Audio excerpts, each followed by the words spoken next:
Salut tout le monde, je m'appelle Lana. Dis-moi, c'est quoi le truc qui t'est arrivé à l'école dont tu te souviens le mieux? Peut-être qu'un jour tu t'es endormi en cours? Ou qu'en cours de sport t'as été assommé par un ballon? Ou peut-être que le jour dont tu te souviens le mieux, c'est celui où t'as rencontré ton premier vrai amour? Ça se trouve, t'as vécu tout ça. Moi, je me souviendrai à coup sûr d'un truc qui m'est arrivé à l'école. Abonne-toi à la chaîne et je te raconterai l'histoire qui a changé ma vie. Quand mes parents m'ont amenée à l'école pour la première fois, j'avais vite compris que ça n'allait pas me plaire. Disons que j'étais la gosse pleine d'énergie qui n'arrivait pas à rester assise tout le temps. Donc c'était vraiment insupportable pour moi de devoir rester en cours tout le temps. C'est pourquoi j'ai commencé à faire des blagues à mes camarades de classe et à mes profs. Je voulais égayer un peu mes journées à l'école, on va dire, m'amuser. Mes blagues les plus timides consistaient à mettre de la gomme sur la chaise d'un élève ou à coller le stylo d'un prof sur son bureau. Au lycée, tout le monde me connaissait comme la grande troll. J'étais vraiment populaire, je crois, parce que tout le monde voulait être pote avec moi, vu que je faisais les blagues les plus drôles qui faisaient rire tout le monde. Par exemple, une fois, j'ai pris le sac à dos de quelqu'un qui n'était pas là pendant la pause, j'ai enlevé tous les manuels, retourné le sac à dos puis tout remis. Drôle, non? C'était encore plus drôle quand je l'ai fait avec le sac de tout le monde. C'était tellement des barres de voir tous mes camarades de classe lutter avec leur sac à dos. Puis évidemment, ça a bien perturbé les cours. Un de nos profs, Monsieur Stewart, détestait mes blagues. Il savait très bien qu'il les faisait, mais il ne pouvait rien y faire. Sauf un jour, où il a saisi sa chance. Juste avant le début de notre dernière année au lycée, notre école a annoncé qu'elle participerait à un programme d'échange d'étudiants. Ça voulait dire qu'il y allait y avoir des gens qui seraient envoyés dans une autre école. Et tu sais qui Monsieur Stewart a choisi dans notre classe? Moi, évidemment. J'ai tout fait pour ne pas y aller, parce que j'avais pas envie. Puis mes potes ne voulaient pas que je parte non plus, quoi. Qui les ferait rire sinon? Mais le prof était catégorique. Et la décision était prise. Je serais envoyée dans une autre école pendant 1 an. Je sais bien pourquoi elle me faisait ça, bien sûr. Après tout, mes blagues faisaient qu'il ne pouvait pas donner cours normalement. Et maintenant qu'il s'était débarrassé de moi, tout le monde dans la classe serait calme et obéissant. J'étais donc là, dans une nouvelle école et une nouvelle classe, avec plein de gens que je ne connaissais pas. C'était incroyablement gênant de me retrouver avec toutes ces nouvelles personnes, vu que j'étais le centre de l'attention, mais pas dans le sens que je voulais. Les gens me regardaient tout bizarrement et parlaient derrière mon dos. Tout pour m'être à l'aise, quoi. En plus, ma nouvelle école ne m'a pas vraiment bien accueillie. Ils ne voulaient rien avoir à faire avec moi, même pas juste faire connaissance. Le pire, c'est que je ne savais pas du tout pourquoi. J'avais l'impression d'avoir fait quelque chose de mal. Alors que le seul truc que j'ai fait depuis que je suis arrivée, c'est de dire bonjour quand la prof principale, Madame Morgan, m'a présentée. « Tout le monde, dites bonjour à Lana. Elle vient passer une année dans notre lycée, » dit-elle. Mais personne n'a même souri. Pendant les pauses, je me sentais comme une paria. J'en avais déjà marre.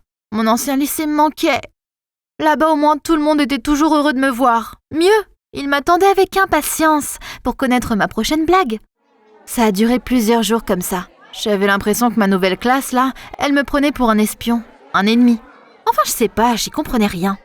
C'est pourquoi j'ai décidé d'en parler à ma nouvelle prof. Madame Morgan m'a écoutée, mais n'avait pas du tout l'air surprise. Elle m'a répondu qu'elle s'attendait à cette réaction de la part de la classe.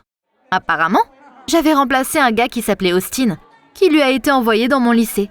Et ce gars, il était adoré par ses camarades de classe, mais détesté par tous les profs parce que... Et ouais, il faisait tout le temps des blagues pour perturber les cours. C'est pourquoi il avait été choisi pour être envoyé dans mon lycée, et c'est moi qui le remplaçais. « T'inquiète pas, Lana, ils vont s'habituer à toi très rapidement, » m'a dit la prof. « Et ils vont oublier toutes ces blagues stupides. Tu vas enfin leur apprendre comment bien se comporter en cours. » Ah, mais voilà, ça explique tout. Mais ce qu'ils ne savaient pas, c'est qu'ils avaient échangé un blagueur contre un autre. Je vais leur faire comprendre qui j'étais vraiment. Comment bien se comporter en cours. Mais quelle blague! J'ai donc décidé de lui faire ma blague préférée. C'était assez simple. J'ai collé une pièce de monnaie sur la sortie du robinet dans la salle de bain des profs. Puis j'ai attendu qu'elle vienne se laver les mains. Quelle idée de génie! Donc quand Madame Morgan a ouvert le robinet, elle a été complètement trempée. De la tête aux pieds. Mes nouveaux camarades de classe ont kiffé ma blague et ont vite compris qui j'étais vraiment. Et le mieux, c'est que la prof ne savait pas du tout qui avait fait cette blague. Mais je voulais quand même retrouver mon lycée et mes potes le plus tôt possible. Je ne voulais pas rester ici une année entière. C'est là que j'ai une idée de génie. Mais il fallait d'abord que je retrouve Austin. le gars qui avait pris ma place dans mon lycée. On s'est donc rencontrés après les cours. Et je lui ai dit que j'étais l'élève dont il avait pris la place. C'est dingue parce qu'on était vraiment pareils. On kiffait tous les deux faire des blagues aux gens. Austin avait déjà fait aussi une blague à Monsieur Stewart. Il avait mis du savon partout sur le tableau, avant le cours. Et le prof ne pouvait donc rien écrire dessus. Monsieur Stewart était devenu fou. Et toute la classe était au bord des larmes de rire. Je vais pas te mentir, j'ai tout de suite kiffé Austin. Mais lui aussi. Il voulait aussi retourner à son lycée. Donc je lui ai expliqué mon plan. Pour réussir, il fallait qu'on recommence à faire plein de blagues aux profs. Et les rendre encore plus dingues qu'avant. Le but, que les profs pètent un câble et nous renvoient chacun dans notre lycée. Austin était parfaitement d'accord avec mon plan. Il m'a dit qu'il fallait qu'on se retrouve plus souvent pour faire des plans pour nos blagues. J'ai accepté avec plaisir. Et les jours d'après, je suis retournée en cours avec une vigueur renouvelée. J'avais plein de bonnes idées. Tout d'abord, j'ai glissé un sling collant dans la poche de la veste de Madame Morgan. Quand elle a mis sa main dans sa poche pendant un cours, elle a immédiatement crié de peur et a commencé à retirer sa veste. Elle a vite compris que ce qu'elle avait touché n'était rien de dangereux. Mais son cours était complètement gâché, parce que mes nouveaux camarades de classe étaient complètement morts de rire. Dans un autre cours, j'ai fait passer une note à tout le monde. Voilà ce que j'avais écrit dessus. Hé, regarde le plafond. J'y ai collé un billet de 100 balles. C'était faux, évidemment, mais chaque élève qui lisait la note levait tout de suite les yeux au plafond pour trouver le billet en question. Au bout d'un moment, toute la classe avait les yeux au plafond. Quand Madame Morgan a remarqué ce qui se passait, elle a confisqué la note avant de nous dire « Mais quelle blague stupide! Ça vous fait rire, vous? Vous voyez bien qu'il n'y a rien au plafond !» Mais elle n'a pas pu s'empêcher de lever les yeux au plafond aussi. Même la prof était tombée dedans. Tout le monde a commencé à rigoler. Et hop, le cours était fini.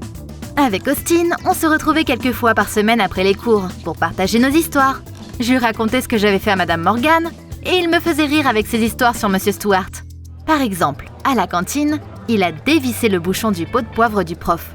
Il a fait en sorte que ça ne se voit pas. Puis, quand Monsieur Morgan a décidé de poivrer un peu son repas, il a retourné le pot.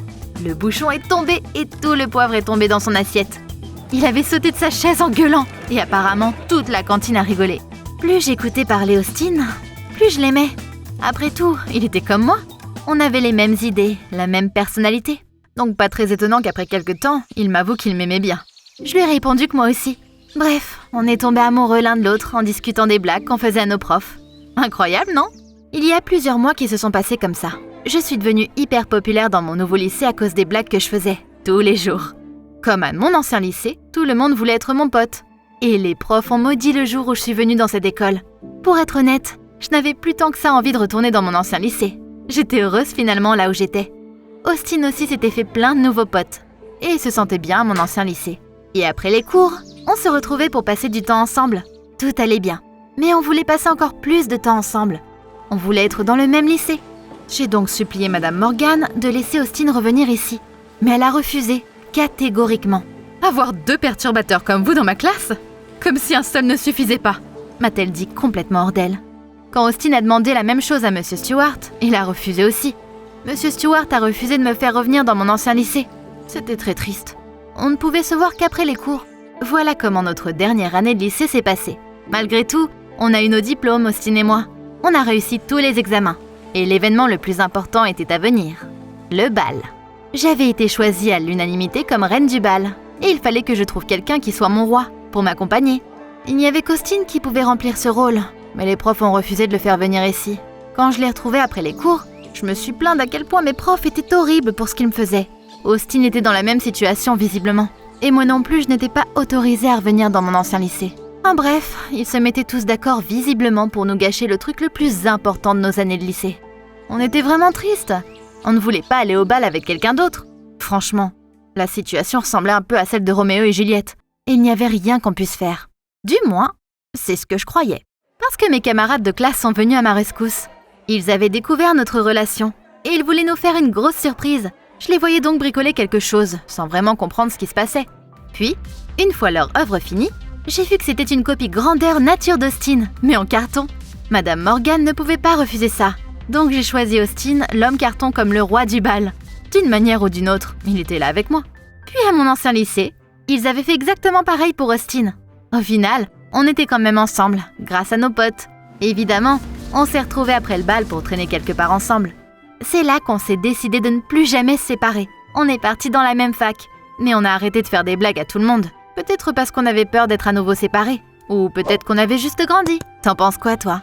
Qu'est-ce qui m'a fait changer? Écris-moi ce que t'en penses dans les commentaires.